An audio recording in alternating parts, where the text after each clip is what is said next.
Put the car on a lift or use jack stands or ramps to get it in the air. Make sure you use the proper lift points whenever you jack up a car, and if you're using jack stands, be sure you're very careful not to hurt yourself. Once the car's in the air, you should remove the diffuser first and then put fans underneath it so it cools down for about 15 to 20 minutes before you begin work. To remove the rear diffuser, start by loosening the two T30 screws at the rear, but don't remove them completely. Remove the front three T30 screws and set them aside. These screws are easy to identify because they have a little blue locking compound on them. We recommend using some kind of storage dish or cups to organize your hardware as you go. While supporting the weight of the diffuser in the rear, slide it back and off of those bolts. You might have to loosen it a bit to do that. And don't turn the diffuser on its side or upside down because you're going to spill this all over the floor. Next, we're going to remove the fender liners from the rear of the car. If your hands are too big, you might have to actually remove the wheels to do this. Each fender liner is held on by 5 T25 screws shown in blue and a 10mm nut shown in yellow. The red clip pulls down after these are removed. It's usually easiest to get to these T25s with a small ratcheting handle. Make sure to remove the 10mm nut as well before you pull down on the fender. And we'll show her those in a second. Yep. Take it. You just popped it forward toward the tire. Gently pull it downwards. Like following the curve of the wheel, basically. This has to come out of the fender. These Fender T25s are easy to find at any point because they have a serrated head on the underside. Spray penetrating oil, such as Liquid Wrench or another brand, into the various threads, clamps, and nuts that you're going to be removing. This helps free up the exhaust parts without breaking them. Don't worry too much about the mess you're making for now because it's mostly going to dissolve, but you can wipe it up with a wet paper towel if you'd like. Now you can remove the exhaust tips using a 13mm socket with a 1-foot extension. Just be sure not to lose the 3 washers and 3 nuts that are on the tips.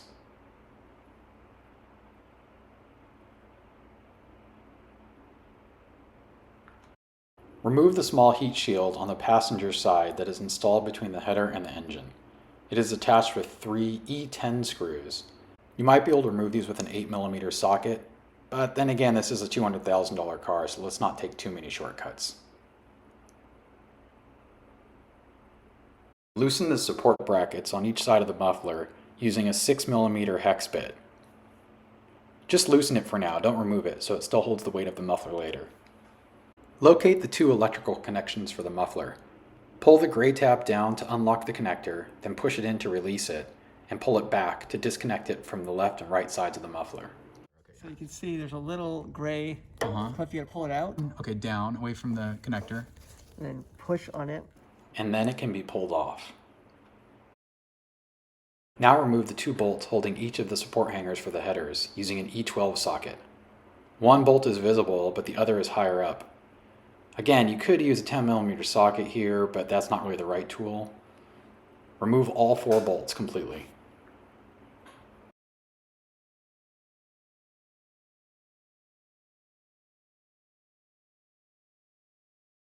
On both sides of the car, remove the long bolt that goes into the large band clamps where the muffler connects to the catalytic converters. These also have a 6mm hex key socket. Next up, we have to disconnect the oxygen sensors. This is sort of the thing you have to do by feel, but the locking mechanism is similar to those on the muffler controller, and we'll show some more pictures of this later on. The O2 sensors are keyed so they can't be mixed up later. Disconnect all 4 oxygen sensors for now.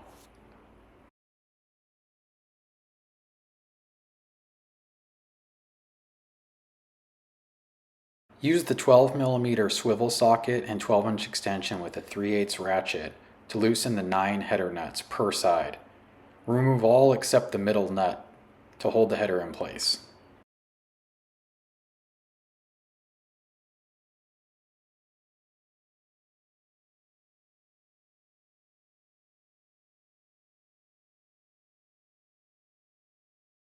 To remove the header, you're going to have to pry this large clamp out of the way a little bit. Keep in mind it's got tabs that lock it on, so it's not going to completely free, but it can basically just come off that flange. Then the muffler should stay in place while the header drops out completely. Here's a better view of that bracket that was held in with the 2 E12 headed bolts. Once you've removed this header from the passenger side, you can look up inside the fender and see where the various oxygen sensor cords and connectors are held, such as this clip which holds the wire. And as we go further up, you can see where the connections are made.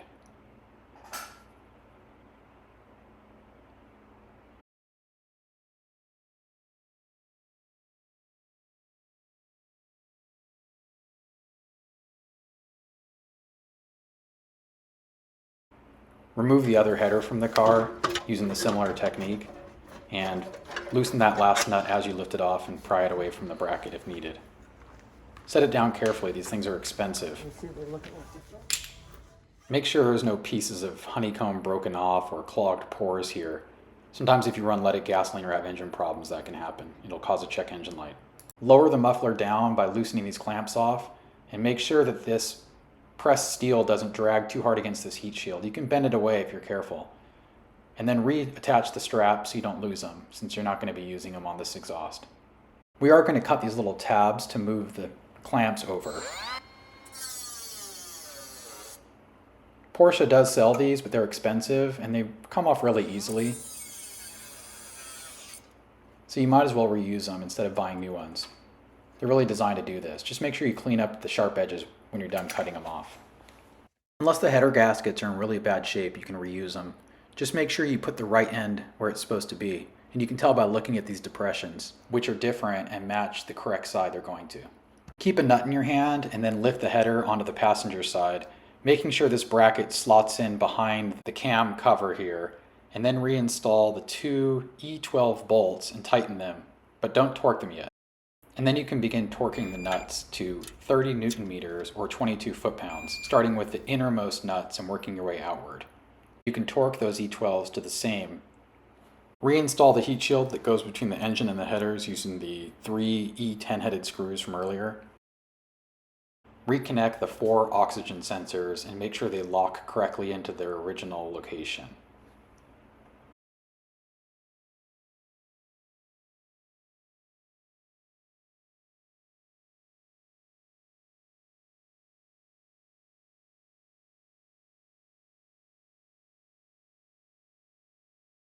The fender liners up into place and then install the 5 T25 screws and the 10mm plastic nut, but be careful not to over tighten it. Take the 2 electronic valve controlled delete modules and plug them into the original harness. It's keyed and flat on one side of the connector and on the harness, so it can't be installed incorrectly. Just push it in until it clicks and then push the lock down to secure it. It's done. Now you're going to zip tie it to the camshaft position wire, which comes out from the bottom of the engine.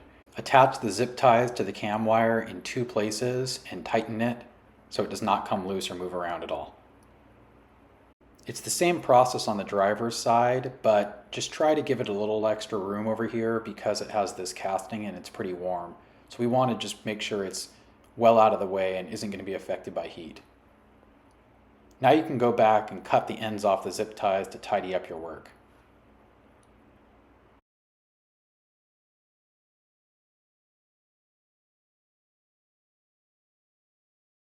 Oh, by the way, it's not a bad idea to put anti-seize on all the threads you're working with here, just so you can remove them later. Start threading the long bolt onto the nut for the large clamp that goes onto the catalytic converter. The 6mm head bolt faces downward on the outside of the car. Install the left side of the Shark Werks exhaust. It has the smaller tube on the bottom side facing downward. Snug the clamp enough so there's a little friction, but it still swings up and down for now. Also, slide the 3-inch heavy-duty clamp over the large tube on the exhaust as shown. Push the Shark Werks center pipe onto the left tube. Be careful not to scratch or damage the tips against the heat shield. Tighten the heavy-duty clamp with a 15mm socket, enough that the center won't fall off, but there's still movement for now. Install the large clamp on the other header, then position the other 3-inch heavy-duty clamp onto the right side of the Shark Werks exhaust and push it into the center pipe. With all 3 components loosely connected, swing it upward under the heat shield. You may need to bend it out slightly to squeeze it in. Then place it onto the catalytic converter flange. Position the clamp so it's correctly fitted over the left and right catalytic converter flanges, then begin tightening them. For now, just make them snug so you can adjust the position still. From the rear of the car, check the alignment of the exhaust. It should be centered left to right and have about 1 inch of space above the tips. Use your fingers or another tool to center the exhaust before you finish tightening the bolts.